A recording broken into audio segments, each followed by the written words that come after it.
Right. Hello and welcome to the Middle East Forum Speaker Webinar Series and Podcast. I'm Stacey Roman and I will be moderating this discussion today.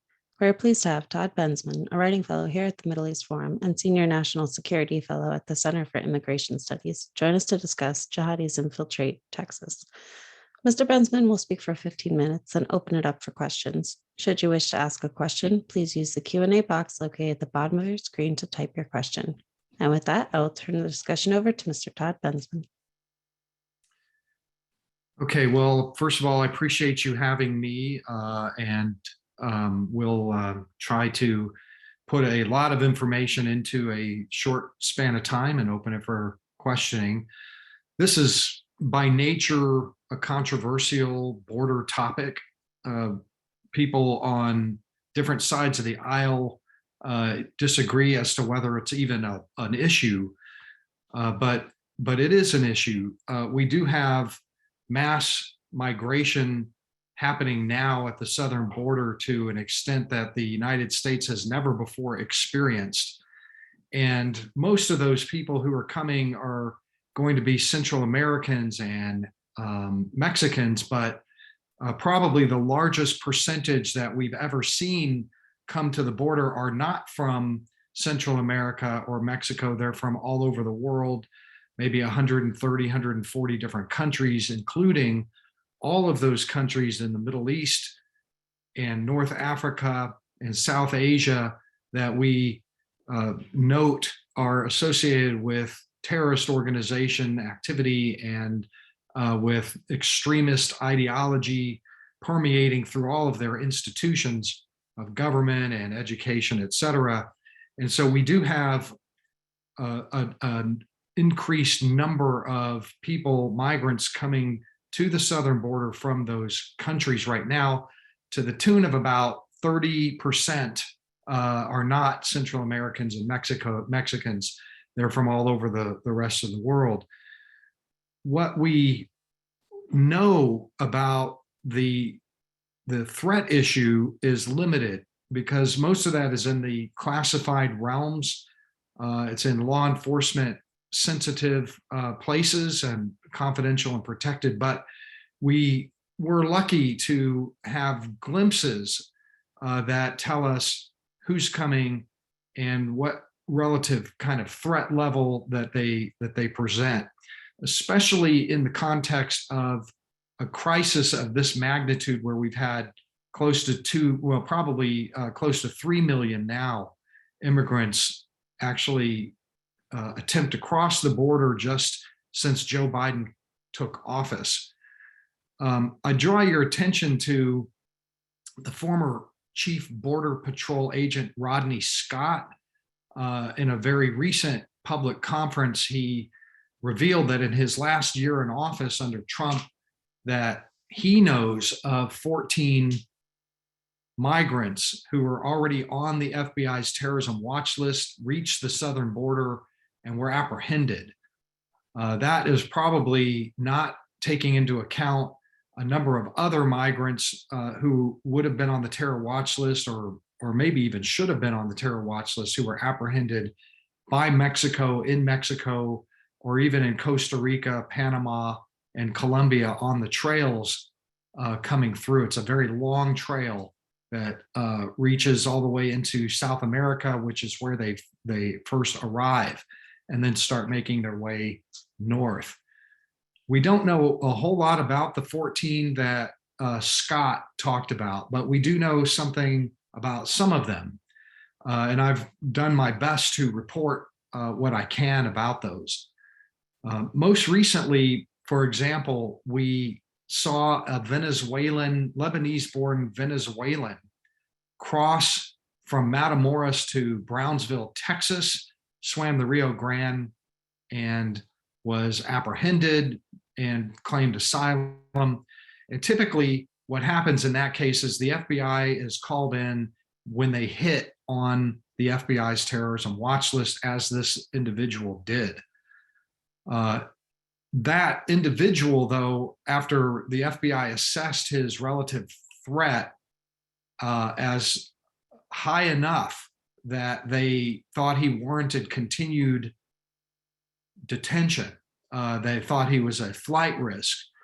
The ICE office headquarters in Washington ordered his release anyway over their objections, inexplicably. I don't have an explanation for this, but we know a little bit about this, about why, from some other reporting, which is that this Lebanese-born Venezuelan was on the watch list with extremely derogatory intelligence about him. Nothing specific about what that derogatory intelligence was, but that the administration ordered him released anyway because they thought that he was at advanced risk of catching COVID. That individual has moved on to Detroit, where he is pursuing an asylum claim. He's free. I do believe he may have an electronic monitor. We know about this case because there's a journalist, former New York Times journalist, working up there for kind of an obscure Detroit area publication, who was leaked the information, some sensitive, I don't believe it was classified documents, but it was definitely protected, sensitive material, law enforcement sensitive, that somebody leaked him because they were so concerned about this case and why he was released and why there was intervention on his behalf, that they wanted it publicized. And so it was. Charlie LaDuff is the reporter. He hasn't reported too much more, but he and I are in contact. I've stayed in touch with him. He has interviewed this individual. They don't know why he's on the watch list. They don't understand where this is all coming from, et cetera. So that is still in play. That case is still in play. We also know that, and as I've reported, that in 2021, there were a number of other migrants who reached the border who were on the terror watch list. One was a Yemeni who was apprehended in Calexico, California in January, it was about 1 year ago, who was on the FBI's terrorism watch list. And then 2 months later, in the same area, another FBI watch listed Yemeni crossed the border there and was apprehended, luckily. And that one was a little bit different because he also was on the no-fly list, which indicates a higher a perceived threat to put him at a higher threshold to get on the no-fly list. And he was hiding a SIM card in the boot, in the sole of his boot as well. And there's not a lot more information about either one of those Yemenis, but we do know that quite a few other Yemenis who were on the terror watch list have crossed that border in the last couple of years. There were others that crossed in the Del Rio sector from Yemen. We have some kind of a Yemen problem at the border right now. Part of this may have something to do with the fact that there's a civil war going on and we have assets. America has assets in the vicinity, intelligence assets, and working with the Saudis about, you know, who's who and who's doing what, and we're able to access maybe Saudi intelligence information and get people on that watch list. But remember that a lot of other people from the same region might not be on these watch lists when they cross the southern border. The other thing that I wanted to mention here is, you know, a concern, which is that when the border control systems like this are under stress, like they are now, regular Border Patrol agents and ICE intelligence people and FBI are just overwhelmed and swamped by the sheer volume. Again, you know, the greatest number in recorded American history, migrants hitting that border, crossing the border, running. Some are being let in, others are being sent back.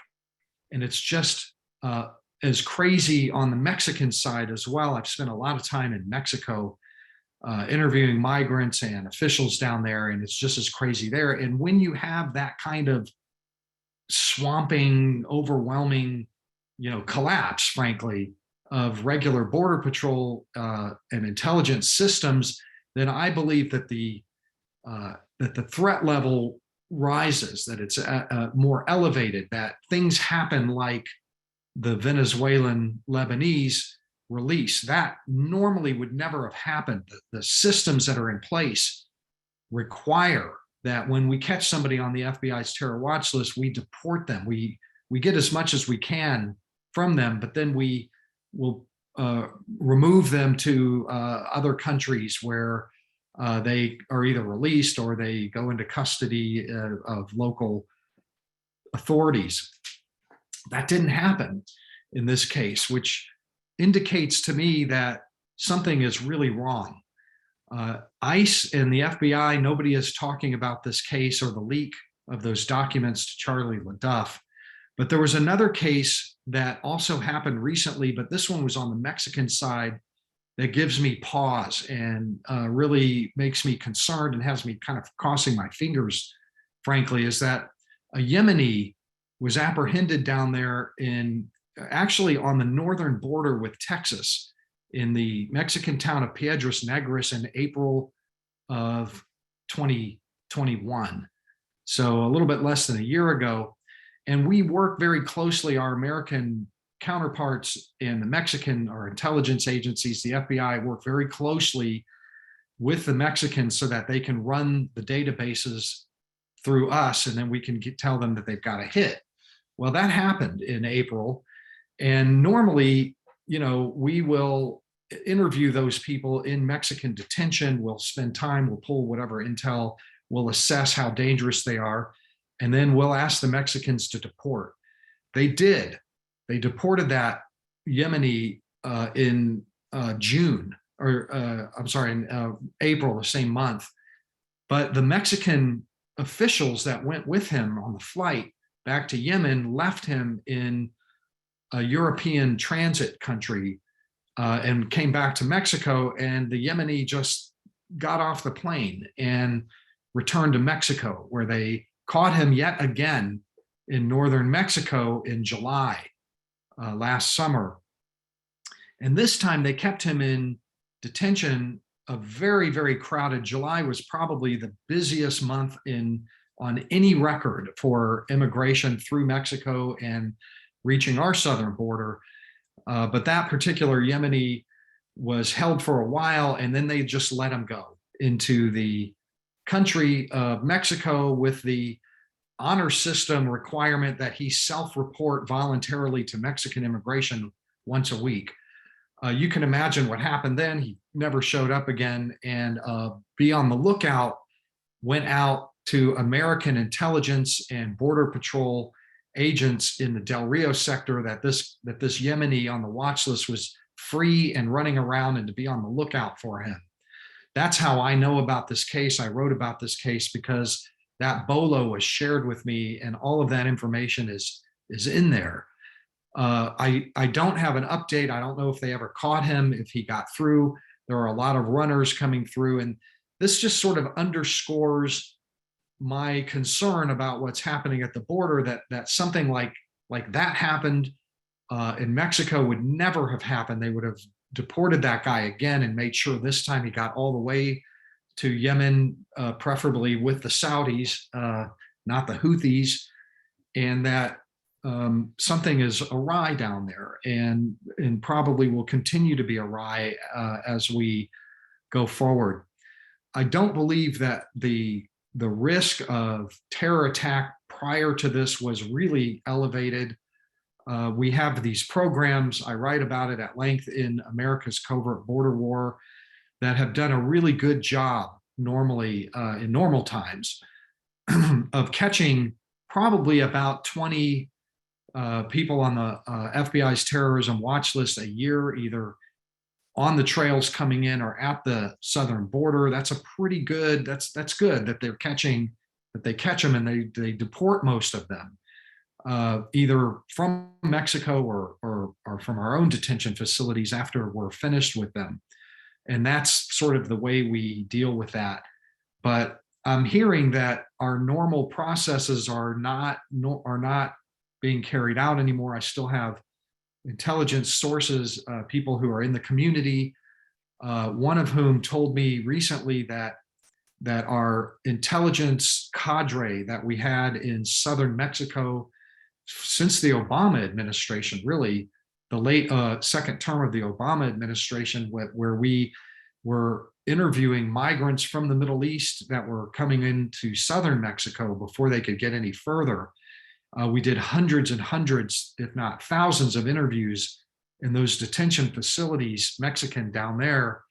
And I was told very recently by a very good source who's on the ground in the intelligence community that the Biden administration has pulled all of those officers out, and they are no longer doing any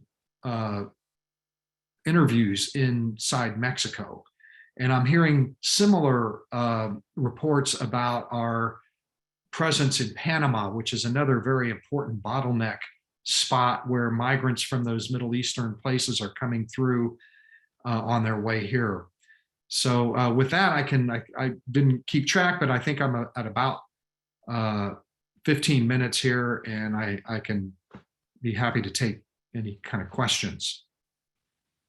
Absolutely. Thank you so much. So we have a few questions coming in. The first one, just in general, about how many migrants actually do get through the border that are on the FBI terrorist watch list? Well, of course, we don't know the answer to that, because that's like the hardest question of all to answer, because you don't know what you don't know. I can tell you though that we're having about 100. We're apprehending, laying hands on about 180 to 200,000 migrants every month, 50,000 a week at the border. Most of them are being turned back to Mexico, which takes time and effort and resources, but a very significant, maybe about 40% are being allowed in and processed in. But in addition to that, say 180, 90,000 a month, there are probably about 30 to 50,000 that are called gotaways. That's an official nomenclature. They saw footprints in the sand or a video from the air, and nobody caught anybody, so they get tagged as a gotaway. And we probably have had 500,000 gotaways in the last year in the Biden administration, and that's an undercount. I've seen other CBP officials put that number at closer to 1 million, 1.5 million who got through, and we're just not even counting. We're undercounting the gotaways. And a lot of I spent a lot of time on the border, and I spent a lot of time in Mexico, and what we're seeing a lot of right now is what are called runners, where migrants are sneaking in, and instead of turning themselves into the Border Patrol to get processed in, they are doing everything they can by hook or by crook. They're in tractor trailer rigs, they're in vehicles and cabs, and they're on foot, and they are just running, hiding, sprinting, just all over the place, bailouts in vehicles, and they're not catching them all. They'll tell you, Border Patrol will tell you that they just can't catch them all. And that's a real concern in this kind of a crisis. We don't really know who is among those people. And we have to hope that somebody somewhere in a year or two, before anybody does something, catches them in Indiana or, finds them somewhere. Understood. Thank you. And it's to your last point, we have multiple questions on that. Robert Slater and Ira Berkowitz ask, can you offer any insight to the Biden administration's decision to end the former program of interviewing detainees in Mexico? And Robert Slater asks, who is gaining from this? No, I don't. I was just told that they were ordered out of Tapachula. That's where they were mostly based, being run out of the Mexico City embassy. And the only thing it's speculative on my part, but I do know that resources are so stretched, ICE and FBI and Border Patrol Intelligence, CBP, Office of Intelligence, that they are being redeployed to the border, to detention centers, to just help manage the flow, this huge flow that's going on down there. It also could be that, the Biden people don't regard this as a real threat, and that it's just not needed. That this is just harassing, Muslim immigrants because they're Muslim. We hear things like that from that side of the Democratic tent. So I wouldn't be surprised if that's what it is. That's we're not going to be bothering Muslims. They're fleeing terrorists, not terrorists themselves. So an anonymous attendee follows up on that. Did Biden not make an oath to protect and defend the laws of the United States? At what point does this become treasonous? Well, I'll tell you what, when one of these guys gets through and conducts an attack and there's blood in the streets, then actual inquiries will begin about who did what, when, and you'll have the solemn oath in front of congressional inquiries and that sort of thing. But until then, it's just Homeland Security types worrying about this because they're paid to do that. That's what they do. Thank you. David Levine asks, it's clear that the Biden's White House has no intention of cutting back the hordes at our southern border. What other legal options to stem the flow currently exist through the courts or on the part of individual states? Honestly, my feeling about that is especially now when Republicans are in the minority in both the House and Senate, but especially the House, that these are levers of power on immigration policy that mainly reside in the White House. That's just the way it is. So there's really not a whole lot that can be done legislatively. There are congressmen and women who are trying to make the best of their pulpits to bring awareness, and they're putting in letters requesting information and all the rest. But ultimately, it's a White House thing. So they'll have to wait until the midterm elections if they want to be able to even hold hearings. I recently was invited to testify at a hearing, but it was an unsanctioned hearing put on by the House Republican Freedom Caucus off campus. Pelosi wouldn't let them even hold a hearing about the border. They don't want to talk about it. They don't want to know about it. Interesting. So Mike asks, what can we do as citizens to protect new cells from being formed by illegal migrants? Again, you can make your voice heard. You can spread accurate information when it becomes available. You can vote. You can get involved in campaigns. But this is an issue that, again, the lever resides in the White House as to whether or not the gate opens or closes, essentially, and whether there'll be enforcement or not enforcement and that sort of thing. Now, the state of Texas is taking action and spending very significant state taxpayer money.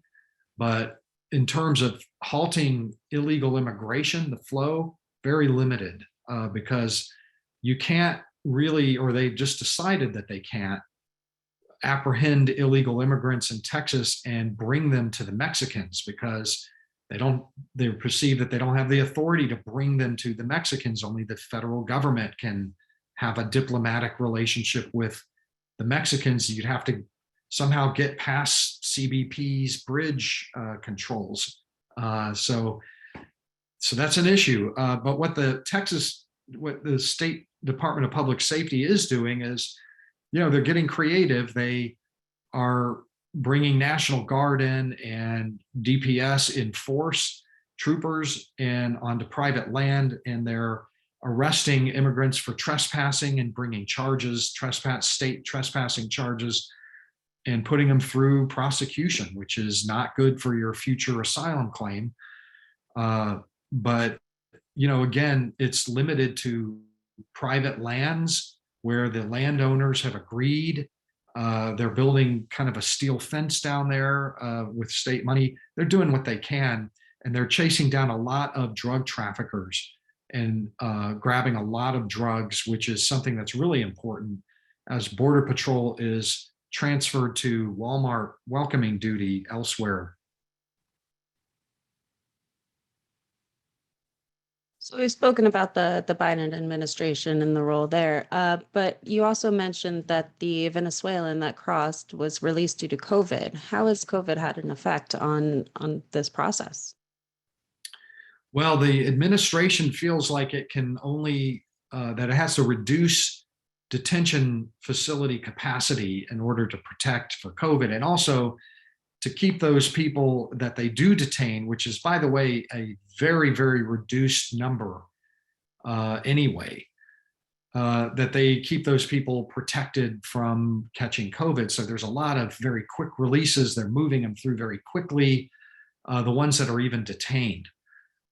Mostly they catch the migrants, and the ones that they decide they're going to let, usually family units and unaccompanied minors, to the tune of about 800,000 in the last year, that they are just letting right through under something called parole. It's a misuse of an authority that's in the INA that allows them to, that in their view, to release mass numbers of people into the interior on a notice to report, which is an honor system.